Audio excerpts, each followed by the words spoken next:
नमस्कार प्यारे छात्रों, कैसे हैं आप सभी। Welcome to my channel. अब तो पढ़ लो। आशा है, उम्मीद है सब स्वस्थ होंगे, मस्त होंगे और सबकी स्टडी स्टार्ट हो चुकी होगी।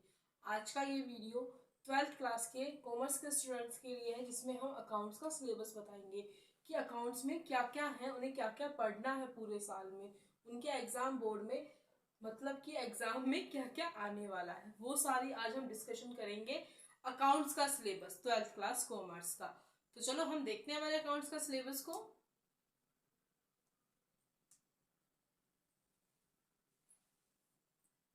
आई थिंक एरर आया था, नेटवर्क इशू था। चिल्लैक्स, चलो हम देखते हैं। क्लास 12 सिलेबस अकाउंट्स, हो सकता है राइट का फ्लैश हो। यूनिट्स, ये हमारा एक तरीके से पूरा क्या है, ये जो मैंने टेबल बनाई है ये हमारा पूरा सिलेबस है। अब कुछ बच्चे सोच रहे होंगे इतना सा सिलेबस है। सिलेबस तो हमने बुक में तो बहुत सारा सिलेबस देखा है कि पार्टनरशिप ही पूरी है एक बुक, तो 3 बुक है, कहीं 3 है कहीं 2 है ना, ऐसा कुछ। लेकिन ये पूरा क्या है, हमारा जो मार्क्स ऑब्टेन किए, मार्क्स लिए हुए हैं, वो है टेबल। तो देखते हैं हम। हमारे पास 2 बुक्स हैं। फर्स्ट है accounting for partnership firms and companies. क्या है, firms and company accounting for partnership. Sole proprietor तो हमने 11th में खत्म कर दिया, पढ़ करके खत्म हुआ। वहां पे एक ही व्यक्ति था जो सारा काम कर रहा था। अब यहाँ पार्टनरशिप है, accounting for partnership form. Next accounting for companies. Unit 1 में कौन कौन से, accounting for partnership firm. Partnership firm में क्या क्या होता है भाई, क्या होता है पार्टनरशिप, डीड क्या होती है, पार्टनरशिप में एंट्री कैसे होती है, पार्टनरशिप में प्रॉफिट लॉस कैसे डिस्ट्रीब्यूट होता है, पार्टनरशिप में admission, retirement, dissolution, death of partner, बहुत सारी चीजें आएंगी। नेक्स्ट है हमारे पास अकाउंटिंग फॉर कंपनीज। अब क्या है, सेकंड बुक है जो हमारी, कहीं कहीं सेकंड बुक है, ठीक है, और कहीं ये सेकंड यूनिट, और ये जो पार्ट बी है ना ये सेकंड में आ जाएगा। लेकिन हमारा जो फर्स्ट बुक जो हमारी है ना, accounting for partnership form CBSE की, डीके ग्रेवाल हो या डीके गोयल हो, फर्स्ट बुक हमारी पार्टनरशिप की है। सेकंड बुक क्या है हमारी, अकाउंटिंग फॉर कंपनीज। लेकिन अब पार्टनरशिप फॉर्म्स कितने लिए हुए हैं मार्क्स, 36 नंबर, 36 मार्क्स लेकर बैठा है पार्टनरशिप। तो मतलब कि हमें ये पढ़ना बहुत ही इंपॉर्टेंट है। Next accounting for companies. Company क्या होती है, टाइप्स ऑफ कंपनी, टाइप वो कैसे इशू करती है शेयर्स को, कैसे डिबेंचर करती है, कैसे डिबेंचर कैसे होता है सॉरी, और कैसे प्रॉफिट वो फॉर्फिटेट करती है, यानी कि हर तरह की जो एंट्री है वो हम कहाँ सीखेंगे, अकाउंटिंग फॉर कंपनी में, कंपनी रिलेटेड। नेक्स्ट है हमारी जो सेकंड बुक है, financial statement analysis. This and this दोनों चीजें कहाँ है, एक बुक में है। कहीं कहीं ये 3 बुक्स में है, फर्स्ट सेकंड थर्ड, लेकिन कहीं कहीं 2 बुक्स में ही है। तो देखिए फाइनेंशियल स्टेटमेंट एनालिसिस कितने वो है, इसमें 2 यूनिट्स है। एनालिसिस ऑफ फाइनेंशियल स्टेटमेंट, जो जितने भी फाइनेंशियल स्टेटमेंट्स आते हैं, कैश फ्लो, वो सॉरी, जितने भी फाइनेंशियल स्टेटमेंट है, जितने भी हमें लेजर्स वगैरह बनानी है, कहाँ बनाएंगे हम, फाइनेंशियल स्टेटमेंट में। लाइक रेशो वगैरह जो हमें निकालने हैं, रेशो 12th में अभी हमारे लास्ट ईयर तक तो हमारे 2-3 रेशो लास्ट ईयर भी बढ़े हैं। अभी तक तो कोई भी वो नहीं, क्लियरिफिकेशन नहीं हुआ है कि सिलेबस में क्या कम हुआ है, क्या ज्यादा हुआ है। और मैंने अपने लास्ट वीडियो में बताया था कि सिलेबस में कुछ कम होगा, कुछ ज्यादा होगा, तो आपको अपडेट कर दिया जाएगा। घबराना, परेशान होना नहीं है, आपका सिर्फ एक ही काम है कि पढ़ना पढ़ना पढ़ना, क्योंकि सिलेबस का कम होना या बढ़ना वो टीचर पर है, क्योंकि टीचर उसको पढ़ाएगा, उस टाइप से पढ़ाएगा ताकि आपको समझ में आ सके। बट आपकी टेंशन सिलेबस का बढ़ना घटना नहीं, आपकी टेंशन है पढ़ना। तो फाइनेंशियल स्टेटमेंट में हमारे रेशोज आएंगे। नेक्स्ट है कैश फ्लो स्टेटमेंट। तो कैश फ्लो में जितने भी कैश फ्लोज के एंट्रीज हैं, जितने भी स्टेटमेंट्स बनते हैं, वो सब करेंगे। तो ये कैश फ्लो स्टेटमेंट हमारा है 8 मार्क्स को लिए हुए, और फाइनेंशियल स्टेटमेंट लिए हुए है 12 मार्क्स को। टोटल 20 एंड 60 कितने हो गए, 80 मार्क्स हो गए ना हमारे। एंड अब आप कहोगे मैम 100 मार्क्स का पेपर है, तो अब 20 मार्क्स कहाँ है, तो प्रोजेक्ट वर्क में। सॉरी यहाँ मैंने 80 लिखा हुआ है, ये 80 मार्क्स हमारे वैसे थे इन बुक्स के। प्रोजेक्ट वर्क में, प्रोजेक्ट वर्क में वो आपके स्कूल वाले बताएंगे प्रोजेक्ट वर्क आपको किस टाइप से करना है, इनसे ही रिलेटेड होगा, बाहर से रिलेटेड नहीं होगा, इनसे ही रिलेटेड होगा। तो प्रोजेक्ट वर्क में क्या होगा, आपके प्रोजेक्ट वर्क में आएगा आपका पहली तो फाइल आएगी, प्रोजेक्ट फाइल जो आपको मिलेगी, जो आपको बनानी है एंड ऑफ द ईयर, ठीक है, 12 मार्क्स की। Next viva. वाइवा तो देखो एग्जामिनर आएगा, जब एग्जामिनर प्रैक्टिकल लेगा तो वाइवा तो होगा ही, तो वाइवा कंपलसरी 8 मार्क्स का है, तो 12 + 8 20 मार्क्स। तो हमने यहाँ 60 मार्क्स देखे, यहाँ 20 मार्क्स देखे, 80 हो गए, एंड दिस इज 20 मार्क्स, ठीक है। तो हमारा पेपर कितने का हो गया, 100 मार्क्स का। अब हम देखते हैं कि हमारा यूनिट फर्स्ट है ना, जो हमारी फर्स्ट बुक है पार्टनरशिप, उसमें क्या क्या हमें पढ़ना है। चलिए देखते हैं कि पार्टनरशिप का जो फर्स्ट पार्ट है, मतलब कि हमारे अकाउंट्स का जो फर्स्ट पार्ट है, उसमें क्या क्या चैप्टर्स है, कौन कौन से चैप्टर्स है। देखो, accounting for partnership firms and companies, क्या है हमारी बुक का नाम, accounting for partnership firms and companies. Like first unit है अकाउंटिंग फॉर पार्टनरशिप फर्म। भाई सोल प्रोप्राइटर वहां क्या था, अकेला दुकानदार सब कुछ खोल रहा था, बेच रहा था, सारे एडजस्टमेंट कर रहा था, लेकिन यहाँ पे उसको पार्टनर की जरूरत पड़ गई, तो उसने पार्टनरशिप स्टार्ट कर दी। इसको इस तरीके से समझो, 11th में हमने सोल प्रोप्राइटर पढ़ लिया है, यहाँ हम क्या पढ़ रहे हैं, पार्टनरशिप। तो इसमें है पार्टनरशिप फीचर्स, पार्टनरशिप डीड की पार्टनरशिप क्या होता है, उसके फीचर्स क्या है, और पार्टनरशिप डीड क्या होती है। नेक्स्ट है provision of the Indian partnership act 1932 में जो भी प्रोविजन बने हुए हैं 1932 एक्ट के अकॉर्डिंग, वो सारे प्रोविजन हमें पढ़ने हैं, समझने हैं, सीखने हैं। Fixed versus fluctuating capital account. Fixed आपको पता है, फिक्स्ड क्या होती है, जो एक जगह स्थायी रह जाती है, एक जगह फिक्स्ड हो जाती है। फ्लक्चुएटिंग क्या होता है, चेंज होता रहता है, ठीक है। कैपिटल अकाउंट ये भी हमें देखना है। पास्ट एडजस्टमेंट, पास्ट एडजस्टमेंट करने हैं कि पास्ट में क्या क्या हुआ था, अब उसका एडजस्टमेंट हम किस तरीके से करेंगे, वो हम करेंगे।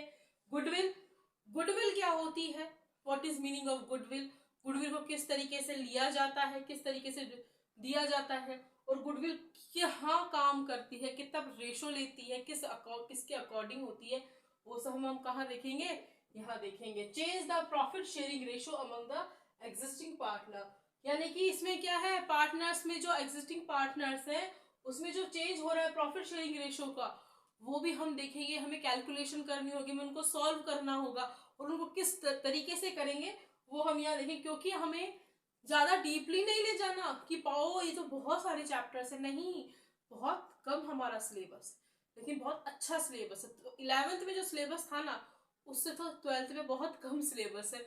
वहां सोल प्रोप्राइटर था, वहां 19 चैप्टर है 11th में अकाउंट्स में, यहाँ तो कितने हैं, गिनती के 15 चैप्टर होंगे दोनों बुक्स मिलाकर, 15 भी नहीं है, कम ही है, 6 या 7 तो पार्टनरशिप में, 6 या 7, और कंपनी का भी उतना ही है, 6-7, तो यानी कि हम ये मान के चलते 13-14 चैप्टर्स है।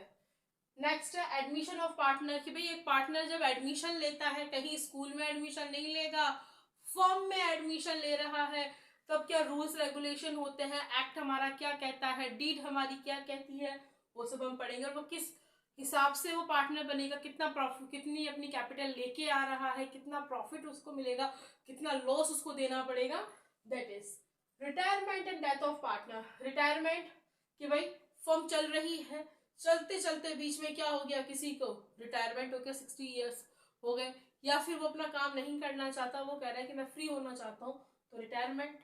और रिटायरमेंट ना हो करके कोई बंदा है जो फर्म में पार्टनर है, अचानक उसकी किसी डिजीज से, किसी भी प्रॉब्लम से वो डेथ हो जाती है, तो डेथ ऑफ पार्टनर की, उस पार्टनर की जो डेथ हो गई है, जो उसका रेशो है, जो उसका शेयर है, उसको हमें कैसे पार्टनर्स में डिवाइड करना है और उसकी फैमिली को कैसे देना है। Calculation of deceased partner share of profit till the date of death, यही मैंने बताया ना कि किसी डिजीज से कोई पार्टनर मर रहा है, तो उसके डेथ के बाद उस पार्टनर की जो शेयरिंग प्रॉफिट रेशो है ना, वो हमें कैसे किस तरह से डिस्ट्रीब्यूट करनी है। Dissolution of A partnership firm, नाम ही डिसोल्यूशन का क्या है भाई, जहां हमें पार्टनरशिप फर्म बंद कर रहे हैं, अब हम भाई नहीं चला सकते, अब हम सरवाइव नहीं कर सकते, हम काम कर ही नहीं सकते, वहां क्या है, डिसोल्यूशन करना होगा, हमें फर्म को बंद करना होगा। फर्म बंद होगी तो सब कुछ ही बंद हो जाएगा, बैलेंस शीट वगैरह सब कुछ बंद होगा। अब हम देखते हैं, ये तो हमारी फर्स्ट बुक थी पार्टनरशिप। अब हम देखते हैं कंपनी में क्या क्या है। जो हमारा सेकंड है ना कंपनीज वाला, एंड फाइनेंशियल स्टेटमेंट जो है, कैश फ्लो स्टेटमेंट है, वहां पहले कंपनी देखते हैं, उसके बाद हम फाइनेंशियल और कैश फ्लो देखेंगे। चलिए अब देखते हैं कंपनीज में क्या क्या है, कंपनी में क्या क्या हमें पढ़ना है। तो देखो, एनालिसिस ऑफ फाइनेंशियल स्टेटमेंट क्या है। फाइनेंशियल स्टेटमेंट में हमें किसका वो फाइनेंशियल स्टेटमेंट का किसका करना है, कंपनी का करना है। तो financial statement of company, company क्या होती है, व्हाट कितने टाइप्स की होती है, गवर्नमेंट होती है, प्राइवेट होती है, लिमिटेड होती है या नो प्राइवेट लिमिटेड होती है, कितने मेंबर्स होते हैं, किस तरह के शेयर्स होते हैं, किस तरह के शेयर इशू करती है, प्रीमियम पे करती है, डिस्काउंट पे करती है, लॉस पे करती है, प्रॉफिट पे करती है। बहुत सारी चीजें हम किस में देखेंगे, कंपनी में। Meaning, nature, importance of financial statement.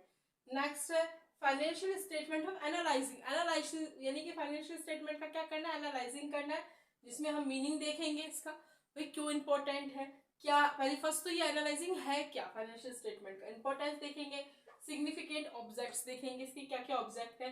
Next आता है tools for financial statement analysis, मतलब कि फाइनेंशियल स्टेटमेंट के क्या क्या क्या टूल्स होते हैं, उन टूल्स को एनालिसिस कैसे किया जाता है वो हम इसमें पढ़ेंगे। नेक्स्ट है अकाउंटिंग रेशो। भाई रेशो तो मुझे सबसे मान के चलो कि बहुत बहुत इजी लगता है, रेशो तो बहुत है भी इजी। आसानी से हमारे जो मार्क्स है ना कंज्यूम करने वाले के आसानी से हम मार्क्स कैसे करें, ले सकते हैं, प्राप्त कर सकते हो रेशो में। देखो अकाउंटिंग रेशो है क्या, फर्स्ट तो हमें क्या देखना है कि अकाउंटिंग रेशो होते क्या है। पहले तो रेशो ही होता क्या है, देन अकाउंटिंग रेशो क्या होता है, फिर है लिक्विडिटी रेशो कि लिक्विडिटी रेशो क्या होता है। ये सीआर का मतलब है करंट रेशो, क्या है, current ratio, current ratio. And this is quick ratio. What is current ratio, what is quick ratio, how to calculate this. तो ये सब हम कहाँ देखेंगे, लिक्विडिटी रेशो में। सॉल्वेंसी रेशो में देखोगे डेब्ट of equity ratio, total assessment assets of डेब्ट ratio, proprietary ratio and investment coverage ratio की व्हाट इज दिस, ये है क्या, और इनको किस तरीके से हमें कैलकुलेट करना है, किस तरीके से हमें इनका एनालाइजिंग करना है, किस तरीके से हमें इनको फिक्स करना है, किस जगह को क्या कैलकुलेशन होगी, क्या फॉर्मूलाज होंगे, वो सब यहाँ आएंगे। एक्टिविटी रेशो सेम, सेम का मतलब यह है कि रेशो है लेकिन परफॉर्मा फॉर्मूला सब कुछ, परफॉर्म और फॉर्मूला दोनों अलग तरीके से होंगे, मतलब कि परफॉर्म में उनको लिखना भी हमें अलग टाइप से होगा और कैलकुलेशन भी अलग होगी। देखो इन्वेस्टमेंट टर्नओवर रेशो, वो सॉरी इन्वेंट्री है, इन्वेंट्री क्या होती है, स्टॉक को कहते हैं इन्वेंट्री, किसको कहते हैं, स्टॉक को। ओपनिंग स्टॉक क्लोजिंग एवरेज निकालते हैं ना हम, तो वैसे इन्वेंट्री टर्नओवर रेशो, हाँ जो मैंने फॉर्मूला बोला है रेशो का ही है, opening stock plus closing stock divide by 2, तब जाके हमारा निकलता है कि हमारा स्टॉक कितना है। टर्नओवर में टोटल असेट्स डेब्ट रेशो, ट्रेड पेबल रेशो, ये कहाँ पढ़ेंगे, एक्टिविटी रेशो में, कि भाई ये होते क्या है, how to calculate this. Okay next profitability ratio, कि भाई कहाँ हमें प्रॉफिट हो रहा है, कहाँ प्रॉफिट का रेशो हो सकता है, और फर्स्ट प्रॉफिटेबिलिटी रेशो होता क्या है, वो सब हम कहाँ देखेंगे, यहाँ देखेंगे जिसमें जीपी, जिसमें हम ग्रॉस प्रॉफिट कहते हैं। 11th में हमने ग्रॉस प्रॉफिट निकाला है बच्चों, निकाला है ना, profit and loss, net profit और ग्रॉस प्रॉफिट हमने निकाला है। हिंदी में, हिंदी वाले बच्चों के लिए है सकल लाभ जिसे कहते हैं, और नेट प्रॉफिट का होता है शुद्ध लाभ। ठीक है, gross profit ratio, operating ratio, operating profit ratio, next NP ratio वही net profit ratio, and return on investment, मतलब कि जो इन्वेस्टमेंट पे रिटर्न का रेशो आएगा वो सब। तो हम यहाँ पे हमारे पास देखो रेशो के कितने चैप्टर्स हैं, 1 2 3 4 5 चैप्टर्स हमारे रेशो के ही हैं, जिसमें हमें रेशो पढ़ना है। चैप्टर क्या, हमारे पास टॉपिक है कि भाई रेशोस क्या होते हैं और किस टाइप से होते हैं, किस तरीके से उनको कैलकुलेट किया जाता है, किस तरीके से उनको लिखा जाता है, वो सब हम यहाँ देखेंगे। नेक्स्ट आता है हमारा last financial statement, cash flow statement, की कैश फ्लो स्टेटमेंट में हमें क्या क्या पढ़ना है। अब देखते हैं फाइनेंशियल स्टेटमेंट में हमें क्या क्या पढ़ना है। यूनिट है हमारी, थर्ड यूनिट है, थर्ड यूनिट में हमें क्या क्या पढ़ना है, कुछ नहीं, एक ही चैप्टर मेन एक ही चैप्टर है हमारा, मीनिंग, भाई क्या होता है फाइनेंशियल स्टेटमेंट, बेनिफिट्स क्या होते हैं, कैश एंड कैश इक्विवलेंट्स, मतलब हमें कैश फ्लो जो पढ़ना है ना वो कहाँ पढ़ना है, यहीं पढ़ना है, कैश फ्लो कहाँ पढ़ना है, इसी चैप्टर। तो कैश एंड कैश इक्विवलेंट्स क्या क्या होते हैं, क्लासिफिकेशन ऑफ एक्टिविटीज भी, एक्टिविटीज क्लासिफिकेशन किस टाइप से किया जाता है, एंड प्रिपरेशन किस टाइप से होती है, एज पर स्टैंडर्ड कौन सा, थर्ड स्टैंडर्ड अकाउंटिंग स्टैंडर्ड होता है ना, एएस का मतलब होता है अकाउंटिंग स्टैंडर्ड। और ये सब कैसे हैं, इनडायरेक्ट मेथड्स में लगाएंगे हम, इन सब में क्या लगाएंगे, डायरेक्ट मेथड नहीं लगा के इनडायरेक्ट मेथड लगाएंगे। कैश फ्लो पढ़ेंगे कि व्हाट इज कैश फ्लो, पहले तो कैश क्या होता है, फ्लो क्या होता है। फ्लो हमने पढ़ा है इकोनॉमिक्स में भी, फर्स्ट चैप्टर हमारा है कैश फ्लो, है ना, सर्क्यूफरेंस वाला जो फर्स्ट चैप्टर है इकोनॉमिक्स का, उसमें भी हम पढ़ते हैं कि भाई कैश का फ्लो किस टाइप से होता है। तो यही है कि कैश फ्लो किस टाइप से है, what is cash flow, meaning है, ऑब्जेक्टिव्स है, बेनिफिट्स हैं, कैश एंड कैश इक्विपमेंट से आएंगे। नेक्स्ट क्लासिफिकेशन है, प्रिपरेशन है अकाउंटिंग स्टैंडर्ड थर्ड से, और इसको हमें कैसे करना है, इनडायरेक्ट मेथड से। तो बहुत इजी है। 11th से मैं वापस कह रही हूँ, 11th में 19 चैप्टर्स हैं, 19 चैप्टर हैं, 19 चैप्टर, लेकिन हमारे इसमें मे बी 13-14 चैप्टर्स हैं, इससे ज्यादा चैप्टर्स नहीं है, और बहुत ही इजी गोइंग है। यहाँ पार्टनरशिप है, वहां सोल प्रोपराइटर था, बाद में आया, फिर हमने लास्ट के 5-6 चैप्टर वापस पढ़े थे। यहाँ हमें कुछ नहीं करना, हमें पार्टनरशिप पढ़ते जाना है, एक एक बेस को हम ऐसे क्लियर करेंगे कि हमारा बेस भी क्लियर होता जाएगा चैप्टर के अकॉर्डिंग, और हमें समझ में भी आता जाएगा कि हम क्या पढ़ रहे हैं, कि व्हाट इज पार्टनरशिप, पार्टनरशिप होता क्या है, पार्टनरशिप में कौन होता है, पार्टनरशिप फर्म क्या होती है। ये सारी चीजें हम यहाँ पे आसानी से सीखते चलेंगे। लेकिन मैं आपसे एक चीज कहना चाहती हूँ कि जो मैंने आप लोगों को सिलेबस लिखवाया है, आप लोगों की बुक्स में और भी यानी और जगह आप देख रहे हो कि तो बहुत लेंदी सिलेबस है, लेकिन मैंने तो आपको सिलेबस सबसे शॉर्ट में लिखवा दिया, कोई प्रॉब्लम ही नहीं हुई। तो एक नोटबुक बनाओ, इस चैनल की बना लो, यूट्यूब चैनल की अब तो पढ़ लो के नाम से ही बना लो, कि भाई अब तो पढ़ लो का मतलब ये है कि अब पढ़ना स्टार्ट कर दो, और 12th क्लास प्लीज अब पढ़ना स्टार्ट कर दीजिए। ठीक है, आपके ब्रेक आएंगे, कि आपके समर वेकेशन आएंगे, लेकिन समर वेकेशन में भी तो आप लोगों को पढ़ना पड़ेगा, कम से कम आप 2 घंटे भी पढ़ते हैं ना, तो आपके लिए बहुत बेनिफिशियल रहेंगे। ये नहीं करना कि छुट्टी आई है इधर घूमने जा रहे हो, उधर भी घूमना फिरना अलग बात है, लेकिन पढ़ना जरूरी है। तो आप लोगों ने सिलेबस देखा अकाउंट्स का, मैं इकोनॉमिक्स का और बिजनेस स्टडीज का भी सिलेबस आप लोगों के साथ शेयर करूंगी, बट आप अभी ये देखिए और पढ़िए कि हमारे सिलेबस में क्या क्या, क्योंकि जब तक हमें सिलेबस ही पता नहीं होगा तो हम कैसे पढ़ेंगे, विदाउट सिलेबस के तो हम कुछ नहीं पढ़ सकते।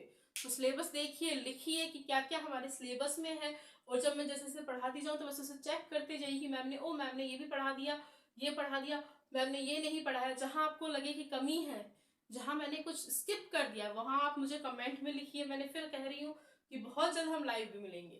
तो अभी तो हमारा 1 मई 2024 को हमारी क्लासेस आएंगी, 7 बजे आएगा, 7 PM। किसकी आएगी अकाउंट्स की 11th क्लास की, और 8 PM आएगी अकाउंट्स की 12th क्लास की। तो be ready for this classes, बहुत ही अच्छी क्लासेस रहेंगी, बहुत ही शॉर्ट ट्रिक से पढ़ाया जाएगा, और बहुत ही इजी लैंग्वेज में पढ़ाया जाएगा। नोट्स में मैं आपको ये गारंटी दे रही हूँ कि यहाँ जो आप नोट्स लिखोगे ना, वो उस नोट्स के अलावा आपको कहीं से भी कोई नोट्स लिखने की जरूरत नहीं पड़ेगी। तो अब आपने मेरा चैनल लाइक नहीं किया हो तो लाइक कीजिए, सब्सक्राइब नहीं कर रखा तो प्लीज सब सब्सक्राइब कर लीजिए, क्योंकि अब डेली क्लासेस डला करेंगी इस चैनल पे, और आप लोगों ने अगर सब्सक्राइब नहीं करेंगे तो पता कैसे चलेगा कि मैम की क्लासेस आ गई हैं। तो आप लोग अब मेरे चैनल को सब्सक्राइब कीजिए, जितना हो सके शेयर कीजिए, लाइक कीजिए, और सब्सक्राइब तो कीजिए ही। तो मिलते हैं हमारे नेक्स्ट वीडियो में, तब तक के लिए bye, and please like and subscribe my channel. अब तो पढ़ लो।